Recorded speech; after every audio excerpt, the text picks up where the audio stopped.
It's the most challenging job I've ever done in my life, like comfortably. Ultimately, from a talent perspective, you're dealing with people, and my job is to make them commercially viable or to future-proof them as content creators. So it's finding brand partnerships for them that will pay them for their services, whether it's at an event, whether it's to post something on TikTok. You're as all in or all out as they want you to be. As somebody who manages some of the biggest talent we have in the country, what does it take to make it as a content creator?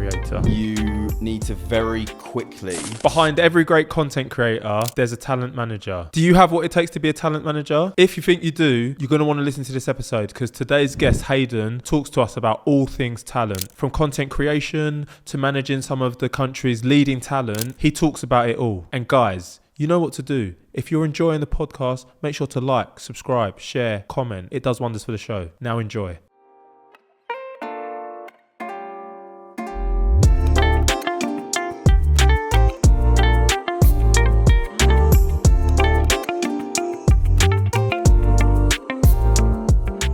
Hi guys, welcome to another episode of What My Best Friend Does, where we talk to your best friends in the aim of inspiring you to take action and find the career of your dreams. Today we've got a good one, people. I'm talking to my best friend, the talent manager, Hayden. How you doing, bro? Good, mate. Good. Thanks for having me. How are you? I'm doing very well. Welcome to the show. Thanks for having me. We like to start with a little icebreaker. What did you want to be growing up? There's a long list. I'm a very, very indecisive person and have been for the longest time. So when I was really young, I wanted to be a paramedic. Okay. Believe it or not. Saving lives. Saving lives, exactly. But that didn't last long. I wanted to deviate from the obvious answer, which was to be a professional footballer. Yeah. God, yeah, everyone says it, but obviously I did. Played to a fairly high standard, which a lot of the people that I manage are quite surprised at because they don't see me play that often. But that was the dream. And then, yeah, kind of in between that, I actually wanted to be an author as well. Okay. Yep. So I used to love writing. A man of many words. Man of many words. Yeah. So I think I might have overshot it with that one. But so yeah, between the three of those, like at various different points in my childhood, like that's what I wanted to do. Okay. So I heard there paramedic, I heard footballer, I heard author, but you've ended up as a talent manager. Take us way back, bro. So like, yeah, what was your education like? And can you talk us through your career up until this point? Yeah, so I suppose I'll start with sixth form. So that's kind of when I started knuckling down, I think, and kind of like took my education a bit more seriously outside of football and realised like I was really into like English. So I did my A-levels in English Lit. I did business as well, and then went to university, studied English Lit and creative writing. Oh, okay. Yeah. The author dream was live and kicking. Yeah, mate, I was bang on it. Shakespeare, Chaucer, everything. But yeah, uni was quite an explosive experience. Nothing too bad. I mean, it's just the classic, you move away from home. Like I was on the football society. It was very lads. I was exactly the same. You get it, right? Wednesday nights. That's what you live for a Wednesday. Yeah, that exactly. So it kind of derailed me a little bit. And I think I was so I'd kind of like two different friendship groups back home. Like one, I grew up in Kent and they were very kind of like, they wanted to be at home and that sort of thing. And then the other group of lads that I was with were all sort of like lived in London, actors, models, musicians. Oh, wow, okay. So I sat somewhere in the middle. So I kind of went to uni to kind of figure out, or to kind of prolong the period that I had to figure out what I wanted to do. So yeah, that ended. Obviously I'm not an author, but yeah, mate, when I left university, I lived at home for a little bit. And obviously I used to write stories, and I used to write music as well. And a friend of mine from that London friendship group was a signed artist in London. So he was like, look, move back to London, like come and get in the mix with me, like meet the right people. And then I ended up being his tour manager for a little bit, just because I had a driving license. I think it was quite cavalier back then. It probably still is now. So yeah, between sort of doing that, I obviously needed to make a little bit more money on the side. So I was a promoter around Soho and Mayfair for a bit. So in the nightlife scene, and then I worked retail for a bit as well. So I was doing 3 jobs, proper grafting. And again, like at the moment in time, I was in my early 20s. So, it was nice. I enjoyed it, but there came a point where I was like, shit, I need to kind of rein it in a little bit. But it was really good. It was a good experience in terms of networking and meeting people and that sort of, gateway into the creative industries through different means, I suppose. So once I packed that in, I worked for Lucozade in a sort of like sales and marketing role. That was when I guess influencer marketing was really starting to come to the fore. So it was going to events, it was putting products in people's hands, that sort of thing. And God, yeah, it's a long road. Yeah, mate. I'm thinking back. So you were at Lucozade. Yeah. And would you say like that was kind of your first like corporate job? Yeah, I would. It was quite weird. It was a lot of days spent by yourself. So we would get given kind of like a list of places that we needed to go. So it might be like gyms, it might be leisure centres, and it would, the crescendo would be there'd be some sort of event in the evening that you would go to. And I think I had a bit of a propensity for it. I was quite good at it. Yeah. So yeah, it was fairly corporate, but not really. But I've always been quite specific about the jobs that I've done in order to, I've never wanted to park myself behind a desk. I think I knew that quite early on. So yeah, Lucozade was an experience. And then after that, I worked for a chain of like nightclubs in sort of central London, sort of selling event packages to people. So again, it was a sales job, but you're sort of still in the mix a little bit, which was quite interesting.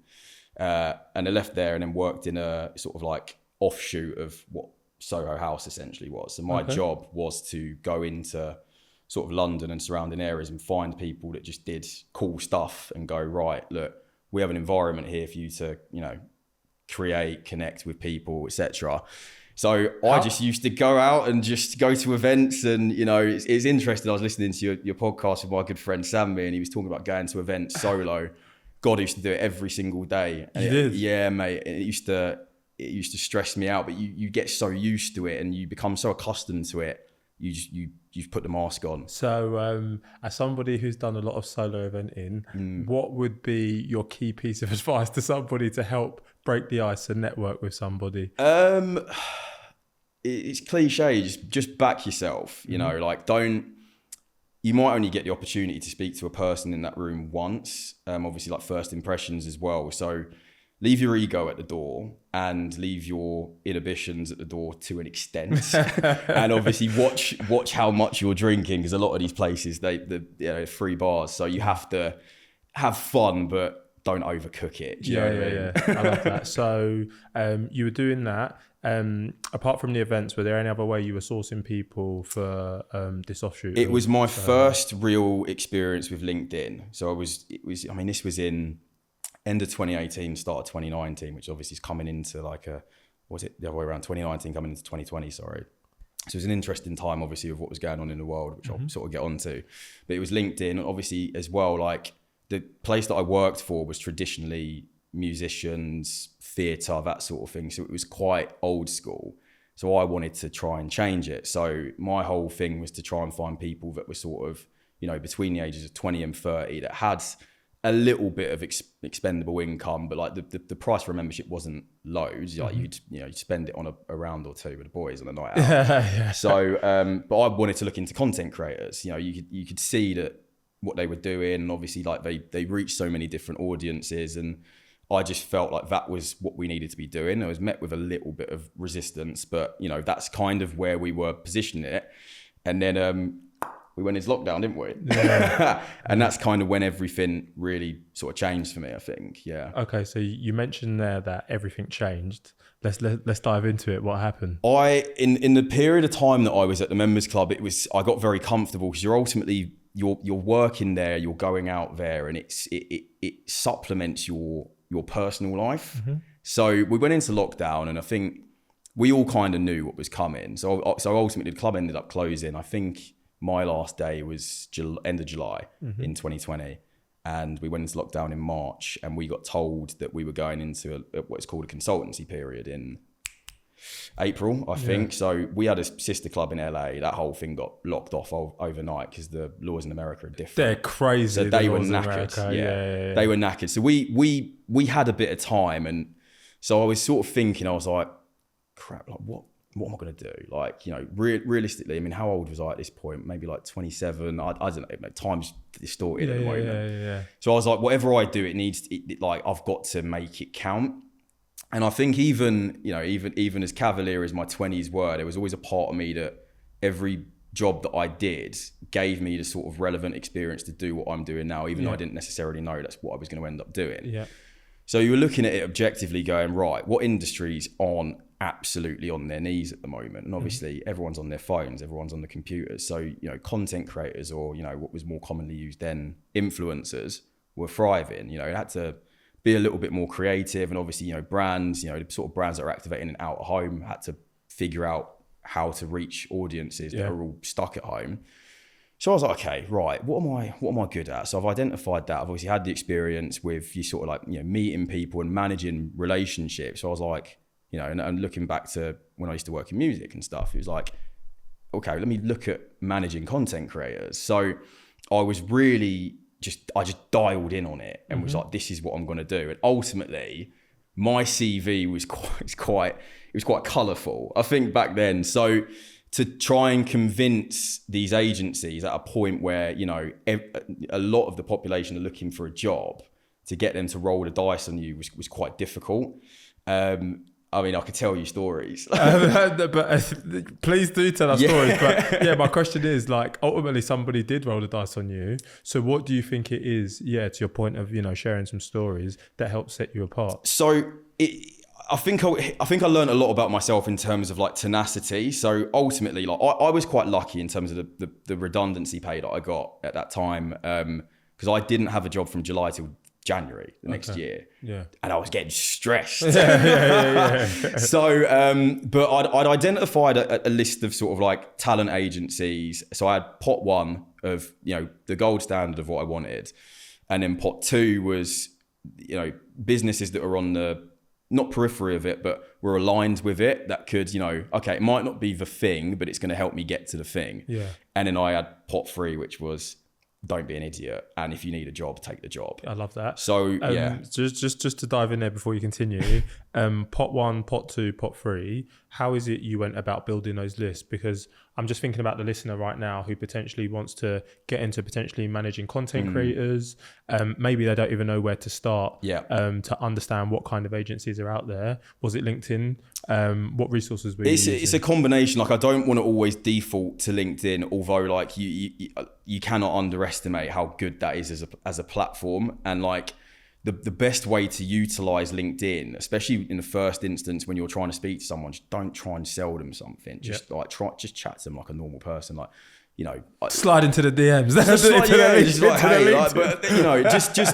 I don't know. But for me, it kind of built up over time. So you use LinkedIn, and you also I'm on the internet. I grew up in, I'm a millennial, so I was in that in between period where like the internet wasn't a frightening thing to me, but also like, I'm not like some of the kids now. But I knew where to look. So for example, I follow a lot of content creators, and then those content creators have links in their bio and management and so on and so forth. Yeah. So you can figure it out quite easily if you obviously know where to look. Yep. So if you want to work in a sort of space, you need to be in the space. Yeah. So yes, LinkedIn is good, but if you want to be managing content creators, they're on Instagram and they're on TikTok, and there are, there's a breadcrumb trail that leads to who's pulling the strings, basically. Yeah, I love that. That's the key takeaway that I wanted. But sorry, I cut you up. Go back to telling the story. So I applied at a lot of talent management agencies, and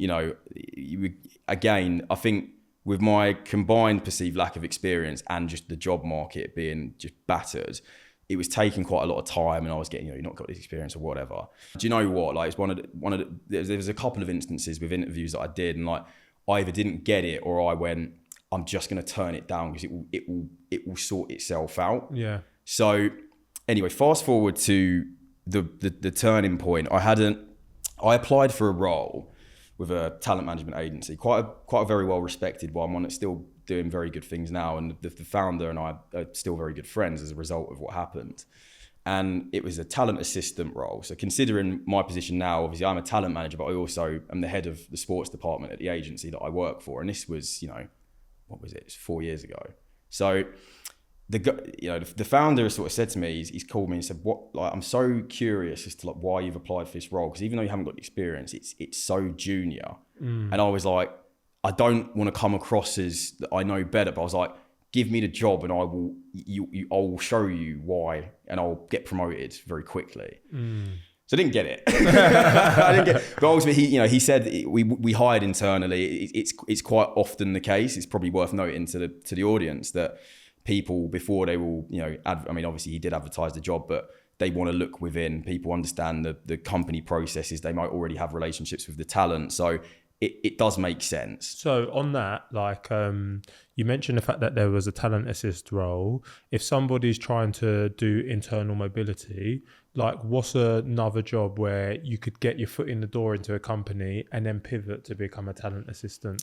Yeah, is it just literally any department? It depends. So I'll kind of elaborate on it a little bit more and get onto my next steps. But working your way up is obviously the best way to go. And I don't want to be a hypocrite, because I think there is no, there's no, when you're ready to do it. You could be 20, you could be 30, you could be 40, it doesn't matter. But the earlier you do it, obviously, the more it benefits you. Because if you're at university, so for example, when I was at uni, or when I was at school, this job didn't really exist in its current guise.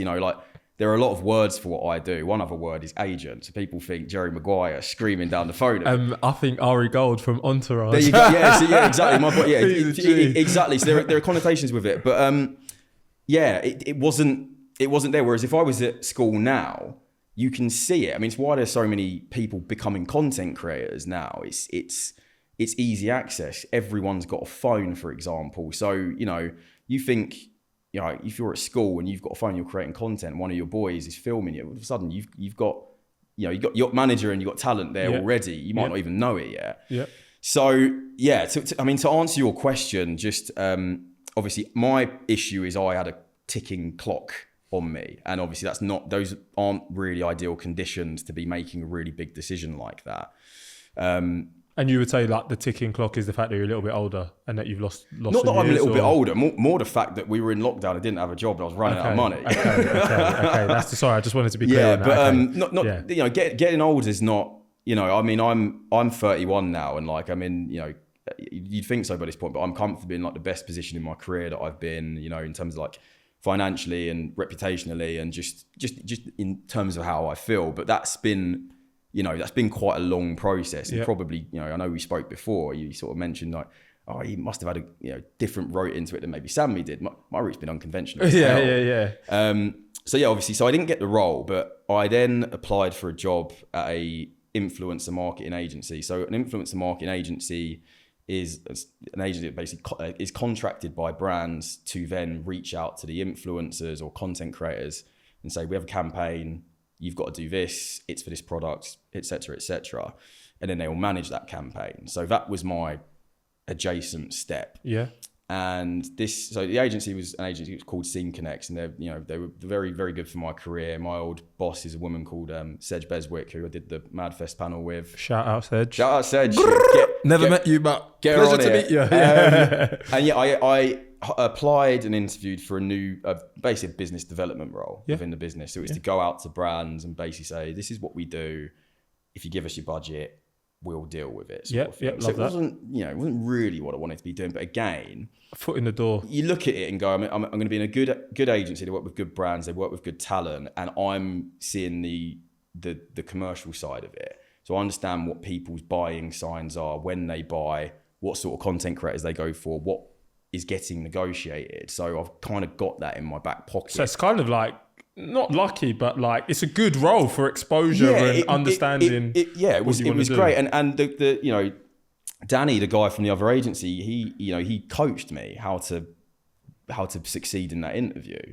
So it was really good. And these are relationships that I have to this day that are very good. So it is just because you don't get something or the timing doesn't work out, it's good to, this industry it really is who you know. Okay, I love that. And I want to dive into two things you've said there. First was you said that Danny helped coach you to be successful in the interview. Mm-hmm. To anybody who's listening to this and is potentially applying to biz dev roles, what's your key piece of advice to make sure they ace the interview? do research before you actually start reaching out to other people and asking for their 2 cents. Just like understand the business that you're getting into and figure out what a vulnerability is.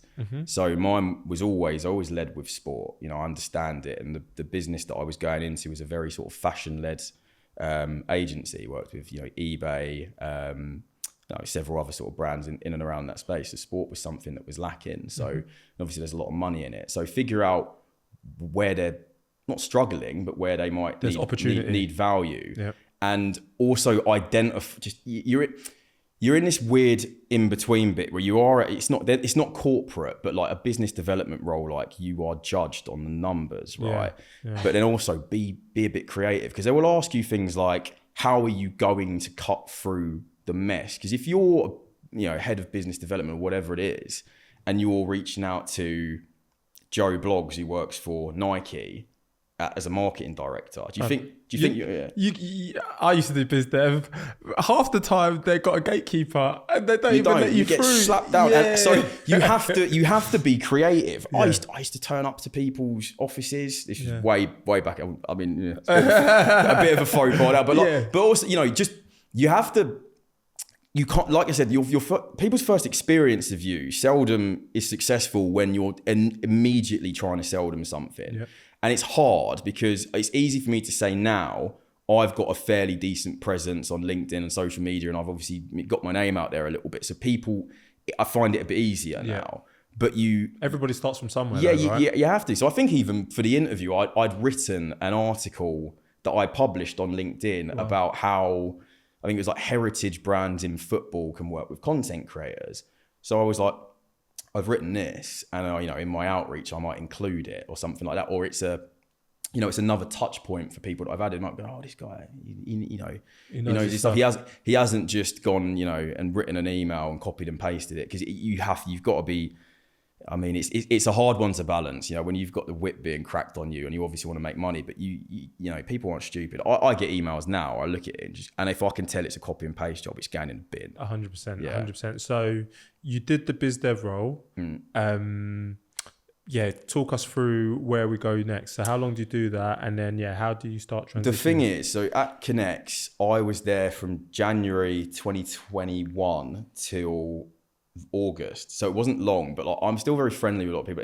It felt like I was there for a lot longer, and I learned a lot there. And I think I left at the right time, because I was getting a bit weary, I think, in the role, and I'm quite a twitchy person. You know, I like to move around. So I got offered the opportunity to go to a creative agency and work on partnerships, so you had closer proximity to talent. So I had that, and then it was another influencer marketing agency came in for me. What I actually think is important to say, by the way, this wasn't by accident. So I was lucky. So Connects had a production element of the business, so we could, you know, use the resources a bit like this, what we're doing now. So I used to do like series of videos. Okay. They're probably still on my LinkedIn now. They make me cringe, but like, it's you're out there and people can see how you speak and how you conduct yourself and, you know, where your head's at. So it was kind of off the back of that, and I was flirting with the idea of leaving. You know, someone came into the business that I was, you know, we weren't on it, you know, that happens, but like, I was a bit like, this just isn't going to work for me anymore. So I ended up with, fortunately, with 2 job offers from 2 slightly different businesses. And again, another really crucial decision in my career, because the safe bet would have been to go to the other influencer marketing agency. They had a very good reputation, very big, very well established, and I knew people that were there. But again, you know, you hear things, right? Or you go to a smaller business that gives you a little bit more proximity to what you want to do. It might not work, but you roll the dice on it. And I did, and learned what I needed to learn. I think I was there for, God, it can't have been longer than 7 months. And then I was like, right, I feel like now's a good time, and I'm going to try and, get myself into the talent game. So by the time I'd started where I am now, I think I interviewed, so I worked, I haven't said it already, I work for an agency called Alpha Talent Group, and have done for 2 years now. But I had 2 other job offers from 2 different agencies on the table, and all were fairly similar in terms of like the salary and, commission structure and so on and so forth. But I guess there were two reasons why I joined where I am now. Yeah. The first being, again, don't just blindly go into an agency. Like, you have to go in somewhere where you can make your mark. And I'll explain what I mean on that in a little bit. But I looked at the roster and I looked at, the credibility factor and obviously like where I could fit in. So they had a sports division. It was very, very different to what it is now. But ultimately I felt like I could go in there and I'd just Hayden, get on with it. Yeah. Do you know what I mean? There would be not necessarily interference. Whereas I think a lot of agencies get very caught up in an aesthetic or certain vanity metrics or whatever it might be. And it's not me saying I don't like people interfering with my stuff, but my experience has told me if you've got a feeling about someone, like go with it. And I think sometimes a lot of agencies make their talent managers run through hoops or go through certain processes that realistically I don't think should be there in order to sign people. Yeah. The second point is they were efficient. Yeah. They wanted me. I knew they wanted me. They moved quickly. Yeah, and I was going to say, like, with job interviews, it's not just you selling yourself, it is companies selling themselves to you as well. So I think efficiency is key. So it's great to hear that. And that's the thing, like a big part of what I've been doing recently since I've kind of really got a stranglehold on my job is I look at the instance that I had with Danny and how he helped me. So I get so many young, guys and girls that reach out to me on LinkedIn, and wherever I can, I'll help them. Yeah. It might not help, but I'm like, right, do this, say this. Like, when one of my friends recently interviewed with a talent agency. He's never been a talent manager before. He just got offered the job, and I said, ask them this, question them on this. If they haven't mentioned that, that's a red flag. Do you know what I mean? Yeah. So I want to try and help people. And I think I've done a lot of interviews, and especially now I understand this industry enough to know, what's good and what you might need to look out for. I love that. We're going to get into the interviews, but before we do, you mentioned the fact that you work for Alpha Talent. Yeah. First and foremost, what is Alpha Talent? What do they do overall? We manage about between sort of like 30 to 40 content creators from various different backgrounds. Some of them are television, some of them, a lot of them spawned out of, lockdown and TikTok and, what can I do to pass the time? And obviously sport. I lead the sports division, which consists of, there's loads of them now, but under my direct management, I manage 10. 8 of them are football, 1 of them's tennis, and 1 of them's in the fitness space. Wow. As well as running the sports department. So it's punchy, but it's good. And in terms of like your day to day and like a week, what is it that you're doing with the talent, with the department? Can you just give us some like highlights of what? It's we're a small agency and it's very all encompassing. So my job is to make them commercially viable or to future proof them as content creators. So it's finding brand partnerships for them that will pay them for their services, whether it's at an event, whether it's to post something on TikTok. We've just come off of the back of the Euros. All 8 of my football content creators were there in some capacity, working with various different brands, like from Coca-Cola, Panini, Adidas. Like we had a very good presence there. So it's making sure that they're seen at those moments as well. You get various different types of managers. Like I want myself and I want the business to make sure that we're doing as much as we can for them. Mm-hmm. I think some managers, and I get it, it's a numbers game. It's if this isn't going to make me money, I don't want to know. I've heard so many sort of stories about talent complaining about managers saying, they want to do this and forcing people to do stuff just to get the bag. Yeah, there's that, and ultimately the decision's always with the talent. Like we're there to advise, and sometimes it burns me when they say no, but it's their career, and ultimately, I think I'm steadfast and headstrong enough to know what a good offer is or what makes sense for them. So when you look at talent, you identify obviously what they want to do. Why are you in it? Make sure they're very, very honest with you. I want to make money, or I want to, pay off my mum and dad's mortgage, or I want fame. Some of the stuff that people have said to me. Jesus, God. We'll save that for another episode. Oh my God. Yeah. But do you know what? Fair enough. I think honesty is the best policy, right? Because then at least Everyone's different. But I one thing I've learned is to really lay the gauntlet down to people and just be like, look, be honest with me. Yeah. Because that's what you'll get in return. And it's a partnership. You know, your success means my success, and so on and so forth. So once you've understood what it is they're looking for from the partnership, what is it you then go and do? You're talking to brands. Like, how have you built up the relationships with your Coca-Colas, with your this, with your that? Is it just like time in the space? Is it some of that BD stuff where you've actually gone out, reached out, opened doors? It's everything. You know, I look at it like this, right? So even right now, we're halfway through the year. We've just got back from the Euros, so the dust has settled a little bit. So we're working on everyone's sort of end of year strategies and, you know, 1 year, 2 year, 5 year plans. So obviously a lot of that will be spearheaded from me because I know what brands are out there, what big cultural moments are coming up that we need to look for example, like the Women's Euros next year. We're even looking at the World Cup coming in 2026 already. Yeah. Christmas, Black Friday, whatever it might be. But for them, it's like, who do you want to work with? Yeah. Why? What would you do? In terms of your own brand, where do you see yourself going? Like, what are your core pillars? You know, what makes you tick? If it's football, like what in football? Is it going to games? Is it freestyling? Is it connecting with fans? I might start a new job. I want to go to games.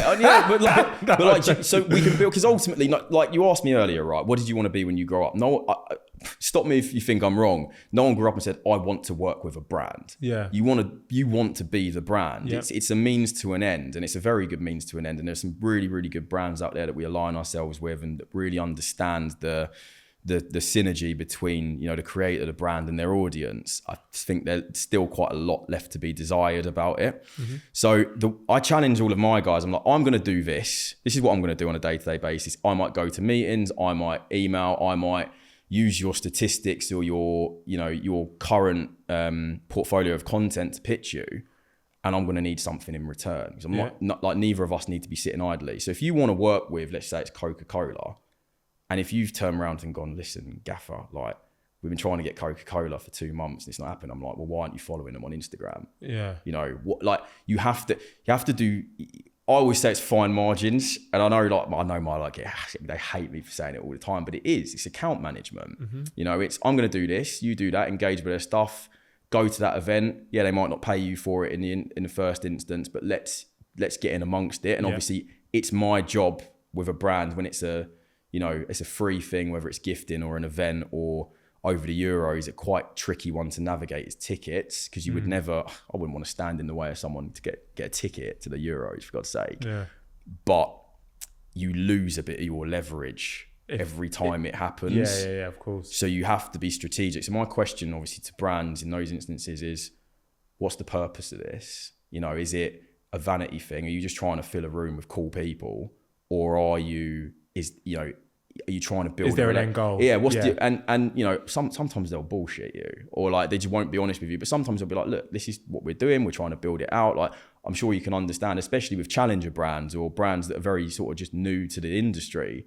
They haven't got loads and loads of money. So I asked them the question, right, if this was your business and you're asking for, you know, your creator's asking for X, and you've never seen them with your product, you're going to give it to them. You're probably not. So you have to play the game. Yep. You have to play the game. I've heard so much there.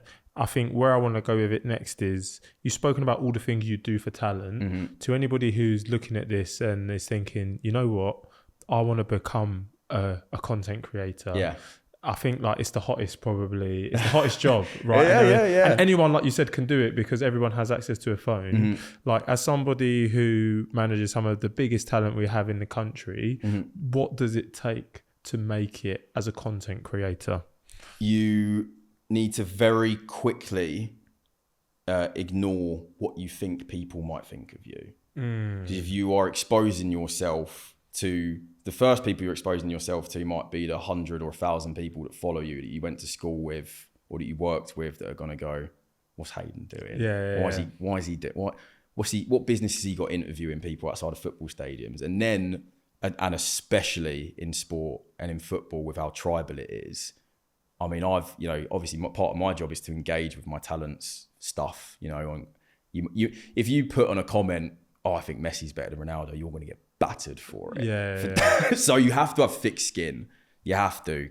It's very tribal. So you have to understand that you're opening yourself up to criticism, and it might not be nice, but that's something you have to overcome. And again, with a good support network, whether it's management, whether it's your friends, because your friends have got to be behind you. Yeah. And again, it's being honest with yourself about why you want to do it.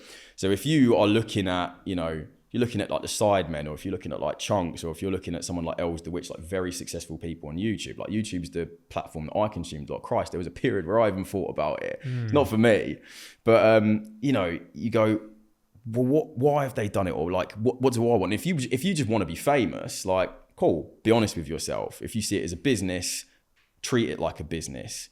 Yeah. Connect with people. Don't be afraid to DM people. Like, even people that I manage now, I'm like, you really don't understand like the value of your network sometimes. Like these, when we do collaborations with footballers, it's like, message them after the shoot. Yeah. These boys are following you. They're young lads as well. Yeah. Do you know what I mean? Yeah. So yeah, you have to just you have to just back yourself. You have to find a good blend, I think, between what works. So obviously, speaking to a lot of the platforms, so TikTok as an example, like the reason why, let's using football as an example, you see a lot of videos that objectively look the same is because it's what does well. It works. That's what works, and you're encouraged to do that. So again, something I always challenge people to do is try and have an ace in the hole. So obviously do your thing and have your regular content, because you don't want to, you don't want to upset the algorithm, but you have to every now and again be trying to do something original. And if it doesn't work, we'll park it. But you're going to need to do that, or you'll get left behind. Because again, using football as an example, it's so desirable, right? Like I said earlier, how many people say I wanted to be a footballer? You look at it now, you can be a football content creator with less risk. You can go out and have a drink with your friends, and you're not going to get hammered for it. Yeah. You can have, if you get to looks like the best job in the world. and it is. I envy them, but I'm also so grateful that I'm on the ride with them as well, and that they've trusted me with it. And I love it as well, because I've got no right to work in foot. When I applied for this job, it wasn't it wasn't, but that's kind of how I'm identified now. Yeah. And just on that, like when it comes to talent specifically for Alpha, like what is it you guys are looking for? So we've spoken about what it takes to potentially make it as a content creator.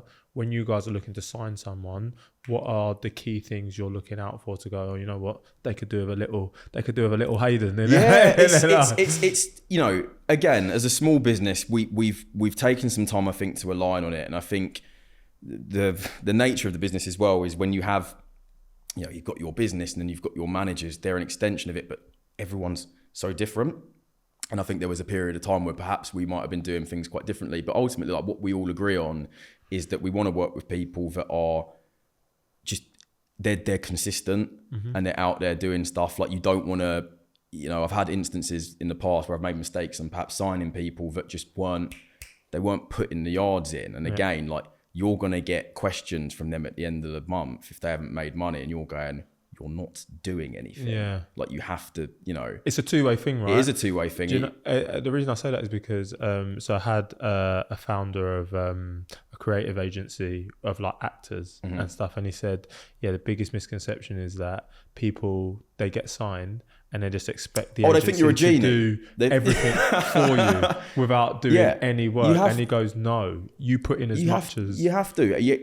Arguably, you have to work harder. If you're trusting someone to take, what is industry standard 20% of what you earn, you've all got to be putting the yards in. Like I want to make sure that I'm getting the best for you. And I want to obviously make sure that I'm not getting looked at the end of the month, but I want you to make sure that you're getting the most value out of it. Because I think what a lot of people say when they come to me, especially now, more often than not, they've had experiences with management. And there are a lot of agencies that are popping up. And I think it's great, but I think some of them haven't quite mastered the relationship between talent and manager. I think they look at talent as a commodity rather than as a person. And that's where you cannot do that. Yeah. You have to look at the person, you have to understand the person, and then only can you then begin to effectively pitch them and, endorse them to brands, I think. So just coming back to like, what we're looking at for talent, when you sign them,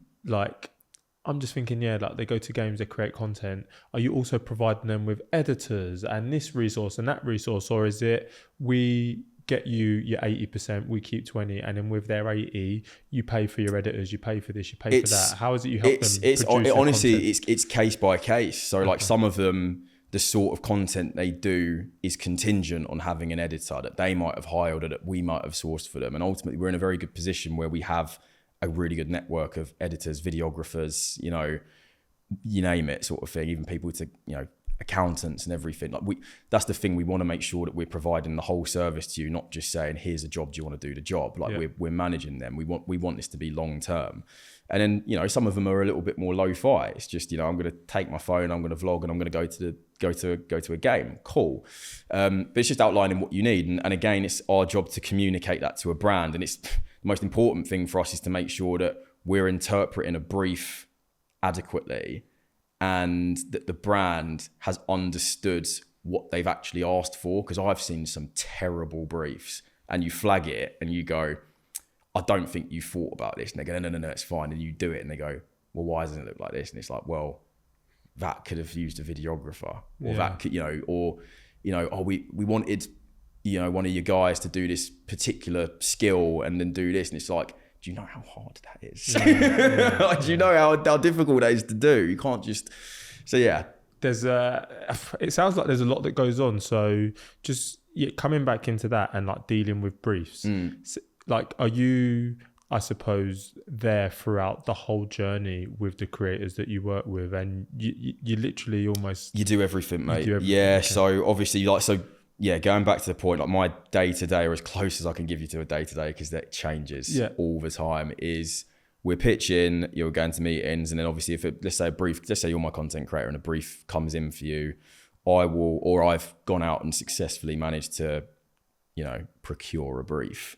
You go through it, you speak to the brand. I'd like to be quite thorough on what the objective is. You know, are there any KPIs? Like if I give you the stats at the end of this and you get X and you wanted Y, are you going to be annoyed with me? Because some of them aren't very forthcoming with it. So it's about understanding what the objective is, making sure as well that they have picked the right person. Now, ultimately, like I want all of my guys to get every single job for a brief, but sometimes you have to say, right, who's going to be best for this? The right demographic. You have to, and it's quite a hard one to navigate, because I think sometimes some brands are still quite, you know, it might be like, we need a man and a woman for this, or we need a guy from this background and someone from that background. It's like, great, why?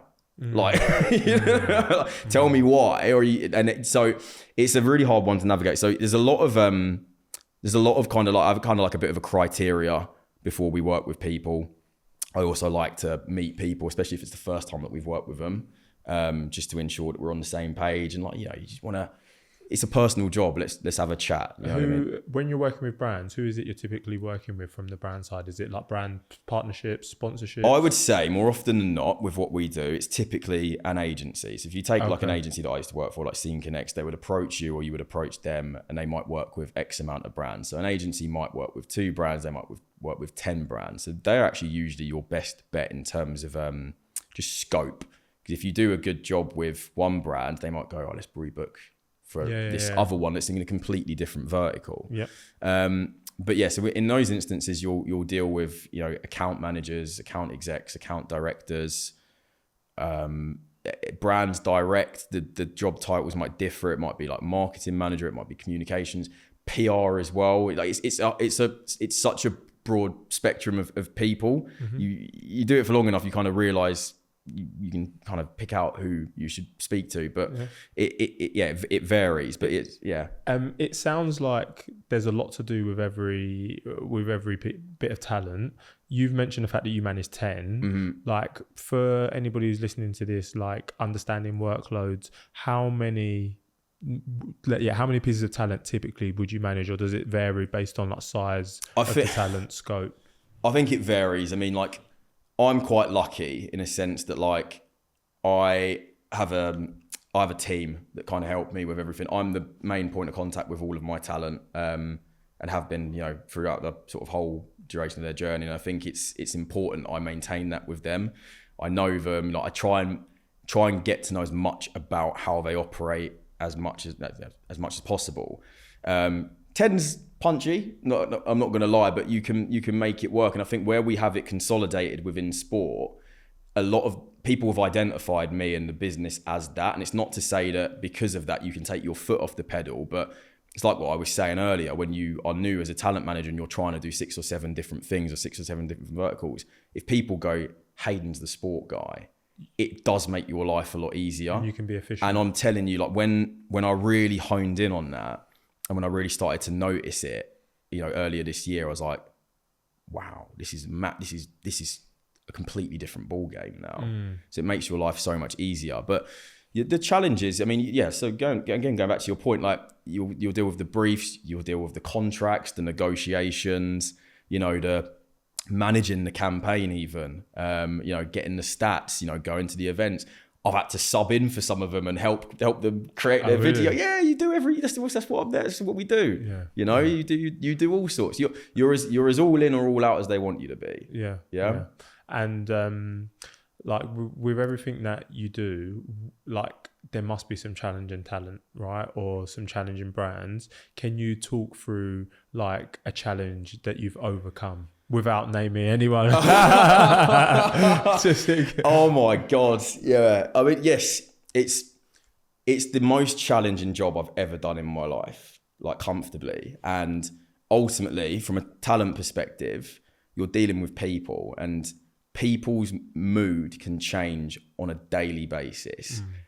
And you've just got to react to it. And like, I'm so lucky now, like the group of people that I manage and the group of people that we manage in the agency are all like, they're all brilliant. They're all great. Everyone has bad days. Christ, they probably think, oh God, Hayden's being a dickhead. Yeah. Like it happens. I've had instances with people in the past that I've managed that have been very, very challenging. And ultimately, like, again, you learn this as a talent manager in terms of your vetting process. You get to know the person before you get to know the content creator, because the two are very different a lot of the time.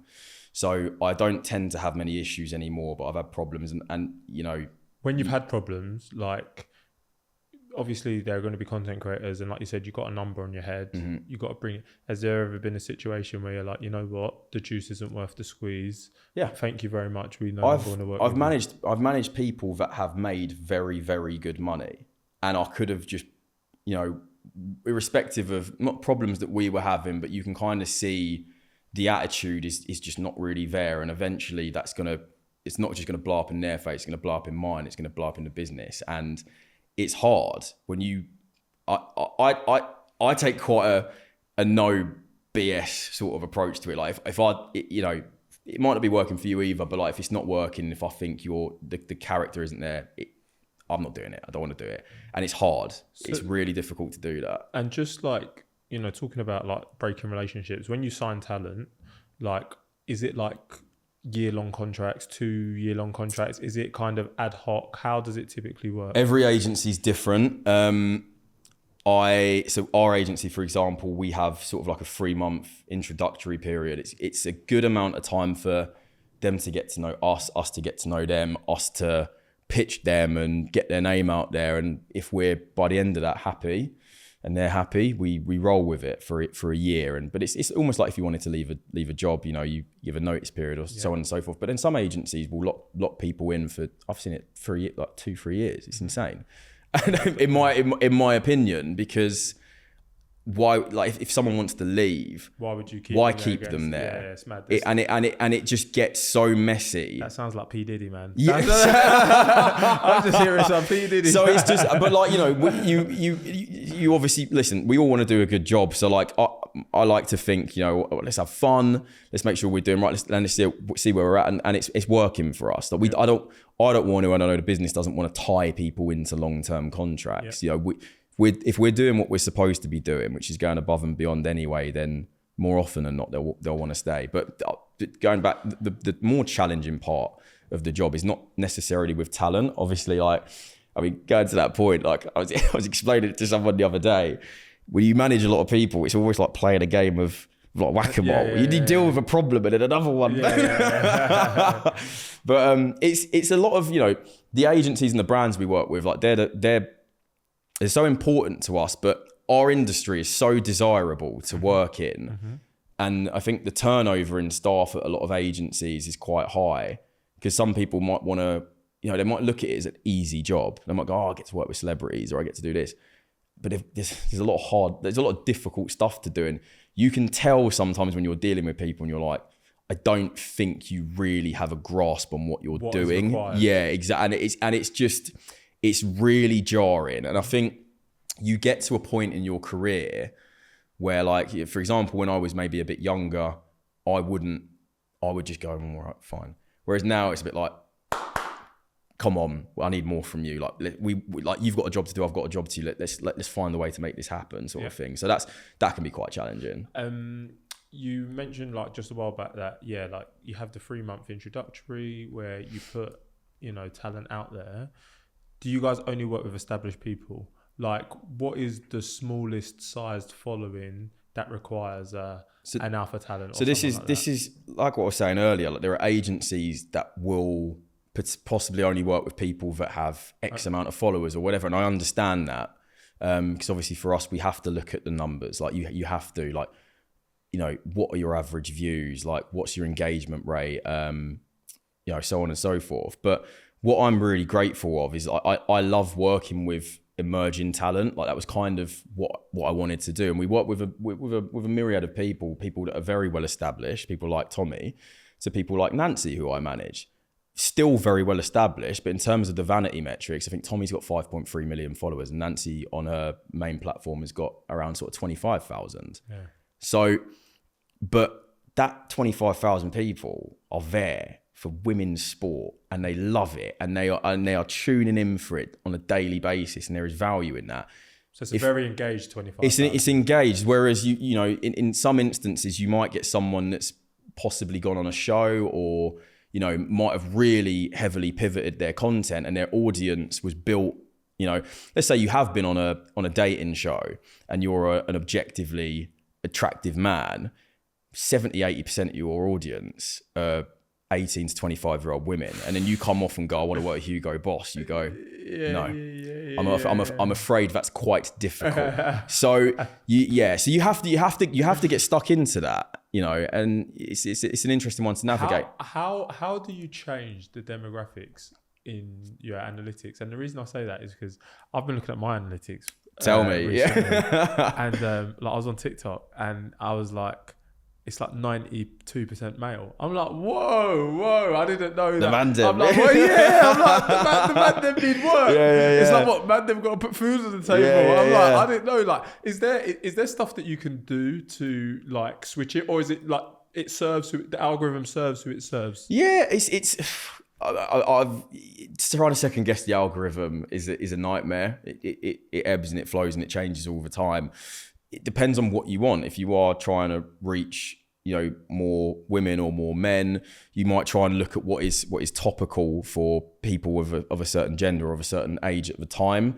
I've had the challenge with someone that I manage at the moment who, had come from a television background and is trying to transition into football. So we spoke about a plan to try and, generate an audience that responds and appreciates that sort of content. And the best thing you can do is not panic when you start losing followers, because you will. But, like, if you've lost 1,000 followers, good, because they're not going to help your engagement, or they're not there for what you're trying to do. So it can be quite a slow process. Some people have done it very, very successfully.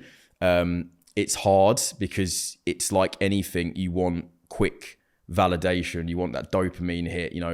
Why am I getting less likes? Why am I getting less views? You have to just persevere with it. If that's what you want to do, like, that's what it's going to take. And just on that, like, I had somebody on the podcast recently, and we were talking about it. Yeah, when it comes to creating content, even myself, like, it really is like a full-time job. I think people see people on TikTok and they think, oh, you throw it up after 10 minutes, mate, I'm famous, bish, bash, bosh. I admire everyone that we work with, because I see the work that goes into it, and, like, you experience it. Like, I experience it on so many different levels because I'm doing it with all of them. Yeah. So I see the level of work, I see the late nights, I see the early mornings. I've been on the phone when they've, Gaffer, I've had enough of this. It's a real job. I don't want to do it anymore. And it's hard because it is so mentally taxing. it really is, and I see it. But like the rewards are so good. You know, these guys, you get to a certain point, you're self-employed. You can, you know, you get to travel the world. You get to work with some really cool brands, but it can be really tough. And I think there is a common misconception with our industry, whether it's what managers do or whether what talent do, that it is very easy. It's like, oh, well, they just do that. And I actually think it's this country, mate. Yeah. I'll be honest with you. There's don't get me cancelled with what you're about to say. No. Where I'm going with this is in America, for example, there's a very kind of culture where it's like, we want what if you do it, we all do it. Whereas here, there's an element of, I wish that was me. Yeah. Or like, oh, you know, and it's you know, we've all probably done it at some point, but like I really do feel it sometimes here, and I think we are getting away from it a little bit. Yeah. But like, there's still certain shifts that need to happen in order for, like, you know, content creator, influencer marketing, however you want to phrase it, has been around for a while now, but there are still people take the piss out of them in the UK. Yeah, mate, like in the US, massively, because it's still. I don't know what it is that it's not. It's a lucrative industry. Yeah. Like these brands are not operating in this space for a laugh. Yeah. But sometimes it's like, oh well, it's just, you know, I'll give you an example. When I sign someone that hasn't had a manager, that has worked with a brand, you know, I might turn around to them and go, right, we're speaking to the brand about doing this job. Like I have an idea in my head based off of your stats or whatever it might be, or the ask of the job where we should be pricing it. But obviously I'll just ask, like, well, what have you charged them before? Just so I have a stepping off point. Or what, they've never paid me before. Oh. Okay. So then you speak to the brand and go, look, right, this is what it's going to cost. And obviously agents or managers get this reputation of being these vampires that just want money. It's like, well, actually, no, I just want my client to get what is fair.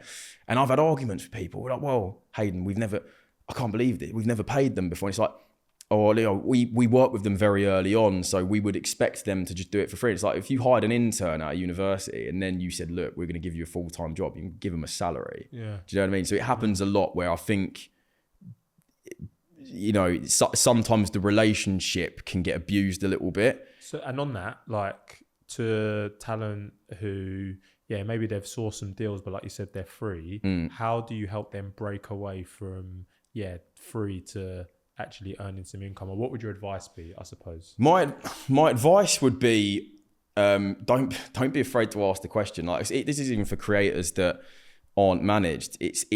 Money in this country is such a taboo thing to talk about. Like, 100%. You don't want, you know, I've had it, Hayden, I just feel uncomfortable. And obviously that's why we're there. Like, we ask the uncomfortable questions, even though it shouldn't be an uncomfortable, it's business. Mm-hmm. You know, the amount of times I've had to like ask, like, what's the budget for this?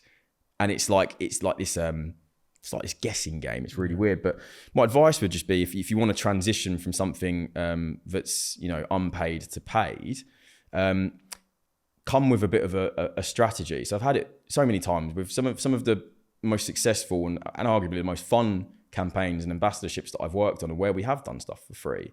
But we've gone to the brand and said, right, we've been doing this, and this is our plan, and this is what we want to do. You have to have a plan. And ultimately, like, my job is to figure out when you have to just pull back if the brand are maybe taking the mick. Yeah, for lack of a better way of putting it. But are there a lot of freebies that go around as like tasters then with content creators? Yeah, of course there is. Of course there is. And do you know what? Like, we don't stand in their way of it. Like, we try and weigh it up. You know, if you look at it as different pillars of what's going to help your content creator, you have the money side of it. It's like, right, I want to make sure that you can pay your bills at the end of the month. I want to make sure that you can buy that car that you want, or invest that money in the business that you want to do. So here are the brands in pot A that are not just for the money, but like, we know they're paying, and we can obviously provide them something. It might not be, you know, like your favorite brand or whatever it might be, however you want to frame it, but it's like, there's a good understanding, there's a good symbiosis there between you and that brand. Then you have a brand that you love, like you want to be part of it. And it's not to say that you're going to take a hit to work with them, but like, you weigh it up. Is this going to help me launch my career into becoming a podcast host? Is this going to help me get on television? Is this going to help me start interviewing, you know, people at the World Cup final? And then you look at things that are maybe a little bit more sort of intrinsic, you know, like what do you like to do? You know, even things like charities, for example. Like, I think personally, it's quite good to leverage your platform to try and give something back now and again. 100%. So you have various different things, what's going to Yeah. get you paid, what's going to get your name out there, and what's going to make you happy. And I think that's what we try and find a balance between that. I love that. And just as you were talking, like, let's say you got a brand and they've got budget, but the budget, like, you've got your pool of 10. Yeah. They want someone, but their budget is for is for pot B or pot C, like you say. Do you still pitch to their number one person saying, look, they can't afford you, but no, options. Like, it's not like saying, oh, it's not like saying don't take no for an answer, but like, if someone's come to you and gone, right, we only have this much budget, but you know the person that they want is out of their price range. Obviously, it's negotiations a lot of the time. They're trying to get a good deal. You're trying to get a good deal. And the idea is you meet in the middle. But like, but also, like, this is why we work with the talent consistently to say ideas. Like, I try and keep my talent in the loop as much with conversations as I can without trying to, you know, put a target on my back. But it's like, right, if I'm speaking to someone, like, start having a, you know, for example, if a brand's doing something around the Champions League in a couple of months, I'll be like, start having a think now about how you might do this. So you have stuff ready to provide them. So if they say, oh, we've got this budget, be like, do you know what? Actually, one of the guys has been chatting to me and he's thinking about doing this. So we've already done the work. Can we maybe try and leverage a little bit of additional budget out of it, whatever that might look like? So sorry to jump in there. I've got another question, and you might not be able to answer this, but to the talent manager who's listening to this, like, is there like a standard going rate for a project? No.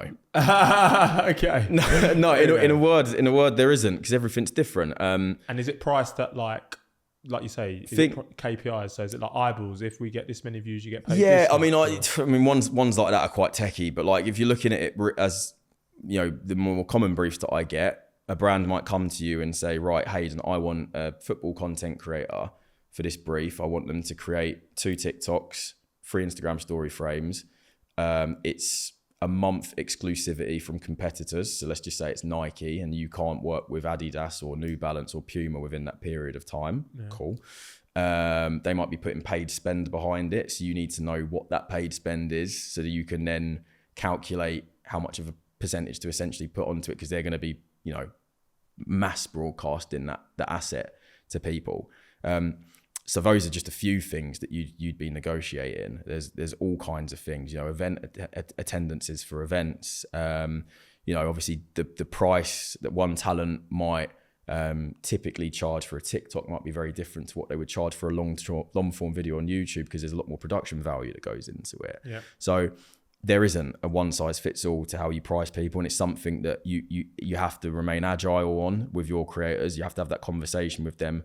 Perhaps you're not getting work, and you need to understand: are we pricing it too high? Are people just don't have the budgets, or should we maybe start looking at pitching you on a different platform? Like, all kinds of different things. But it's something that's really worth. You know, I don't think it's wise for talent managers or talent that manage themselves or agencies to go, this is our number and we're not straying from it, because there's always a solution. Yeah. There is always a solution. If a brand can't afford it now, they might be able to. Just don't shoot yourself in the foot, basically. Yeah. Have you noticed any emerging trends in the industry, whether it be content creation as a whole or like specifically with creators? Trends in terms of like content trends, they come and they go so fast. Yeah. Like, honestly, some of them I don't understand. But more broadly, like what brands are looking for, and I think this is obviously contingent to the space that I work in. So many of them are now looking to work within sport, and I don't know if it's always been like that, but it really feels like it at the moment. So many more brands are sponsoring major sporting events. So many brands, their ambassadors are athletes. You know, you look at Jack Grealish, I think it was like with Gucci. Yeah, like these people, these footballers as well, they're relatable. And I think what a lot of brands do is they need talent that can give them the most value for money. So if you've got brand X that's partnered with this footballer, and part of your agreement with them is, right, we've got Jack to do a shoot for 15 minutes. But we need to hire a content creator to interview. who's gonna provide the best value in that 15 minutes? Because if yeah, there you go. Because if you cock it up, like it's so a lot of them they have their ear to the ground a lot more, and I think there's a bit more of a case. I always try and say the creators I work with, they're not content creators, they're creative directors. We want to put them in that position. So I think a lot more brands. There was a sort of period in time where ambassadorships were kind of slowing down a little bit, and I'm beginning to notice the sentiment around it changing with a little bit of elbow grease. So that as a trend is something that's kind of re-entering it.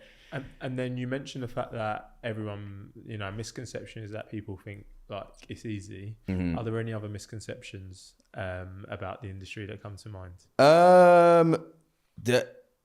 From a talent management perspective, that you just man the inbox. It's like, he's just sat there, just like responding to emails. No, that is not it. Yeah. As nice as that would be, that's one. That it's a lot easier. It's a lot more glamorous than it is. Don't you have hot periods? I mean, like I myself, I've had a great month. I'm like so grateful for it. Like managed to send a lot of the guys out to the Euros. Managed to go out to a couple of games myself. We gutted about the end result, but that's 1 week, and then the other week I'm up to my eyeballs in contracts and they suck, but it's part of the job. You have to do it, and you have to do everything with vim. You've got to take it all seriously. And on that, like, what would you say are like skills you've noticed amongst all of the best talent managers that you've worked with? You've got to be present. So when I noticed things really changing for me, and it's about having work-life balance, or it's about, what do you want to get out of the job?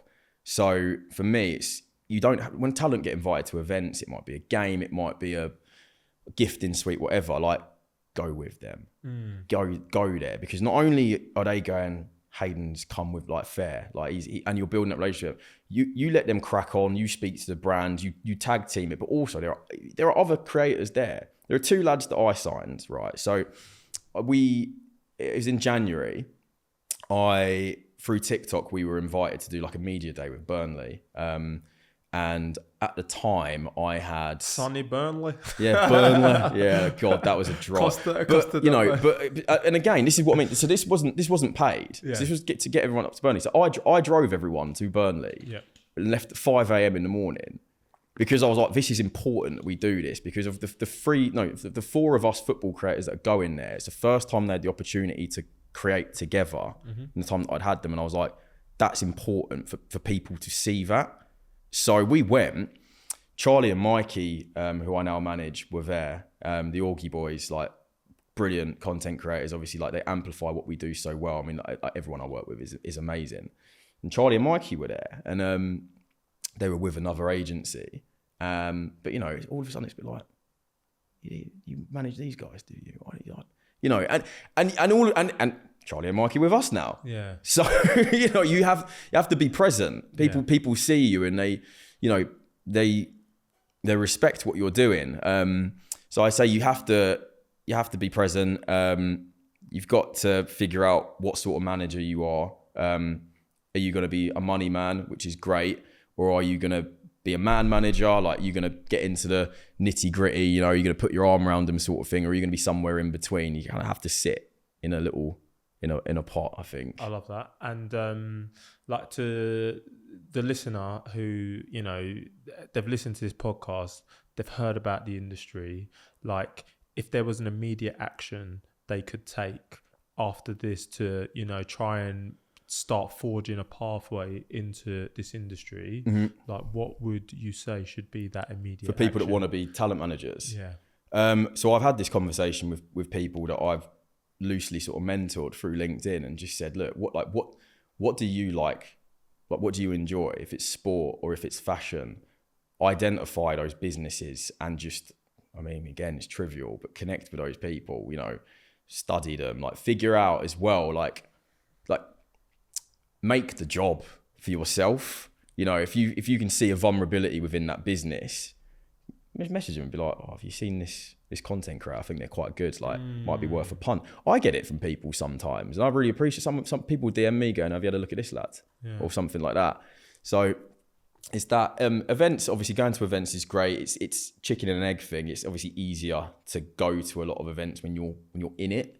It's, apart from, there are obviously events that you can pay to go and network in, and I used to do it quite a lot in different businesses. But yeah, if you are in and around it, if you're connecting with content creators, you're connecting with managers or whatever it might be, just ask. Just be like, is anything coming up? Can I help with any? I don't know. Yeah, no. This has all been great advice. We're coming to the end before we get into the quick fire round. Just got a few more questions. First one, sounds like you do a lot. You manage a lot. Long days. Yeah. Do you have any productivity hacks? Productivity hacks. I just like to. I like to start the day on the front foot. I like to try and get up early and go to the gym and just do my own stuff, because once that clock hits 9 o'clock, it's like an onslaught, and it's just noise, and you have to just be prepared for it, and you have to just be in a good headspace, and you have to just put what's going on in your situation aside and be able to deal with that. So the best productivity hack that I've got is just keeping your head clear, whether that's by reading, whether that's by meditating, whether it's by going for whatever it is that you do. Make sure that you take the time to do it, because I notice the days that I don't, I feel very groggy, and I'm, maybe a little bit more, antsy. So that's maybe a less than trivial. That's great. Do you have a good work-life balance? It sounds like it's very blurred. It comes and goes. I try to. I really do try to. It can be quite difficult because listen, we're not out here saving lives, but you are working. And you are required more often than not. But again, my best advice as a talent manager is be honest with your talent. If you're complaining that your talent has maybe messaged you at midnight or has done something at the weekend, if you haven't told them not to do it, that is kind of your fault. Yeah. So set the boundaries. Yeah, set the boundaries. Exactly. Set the boundaries. But yeah, work-life balance. Ish. Working on it. And then, my final question is where do you see yourself in the next 5 and 10 years? I call this the manifest corner. Manifest it. I'm going to go with 5 years because the idea of 10 stresses me out. So I've made no secret about the fact that I would love to do this, for myself one day. And I'm very grateful for the conditions that I've been able to learn and sort of hone my craft. So it'll either be that, or I'll go, I'm just going to go work behind a bar and just call it a day. No, but honestly, I love what I do, and I would love to, continue doing what I do with Alpha and then take it to the next level, and then sort of see where I'm at and really kind of harness this sport stuff, because I think it's a really good space, and there's a lot of good stuff going on. So yeah. I love it. Hayden, this has been such a sick conversation. We've got a quick fire round. Are you ready? Hit me. Here we go. All right. I'm drawing for the phone. Here we go. I like this. Small engaged audience or large passive following? Small engaged audience. Viral content or loyal community? Loyal community. Money or happiness? Manappiness. Specialize in one platform or diversify across many? Diversify. Business savvy creator or purely creative? Business savvy. Okay, business savvy. Grow a new creator or grow an established one? Grow a new one. Love that. Would you rather travel to the past or future? Future. Who has it easier, men or women? Men. And dream dinner guest? Peter Crouch. That's a good one. The Samrat. He's got stories and he's got jokes, and he'd be fun. Yeah. Have you seen his documentary on Amazon Prime? No, I don't think so. Fake me later. Parched had me in bits. God.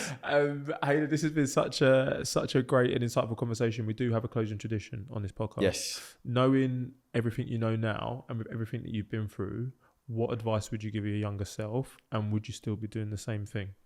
So to answer your first point, what advice would I give is be deliberate in everything that you do in your life, whether it's work or with your friendships or your relationships or how you look after yourself. It all has to count. Obviously enjoy yourself, but be very deliberate with what you're doing. Would I still do what I do now? Yeah, absolutely. Love it. Yeah, Love absolutely, mate. it. Hayden, this has been such a sick conversation, bro. Where can people find you?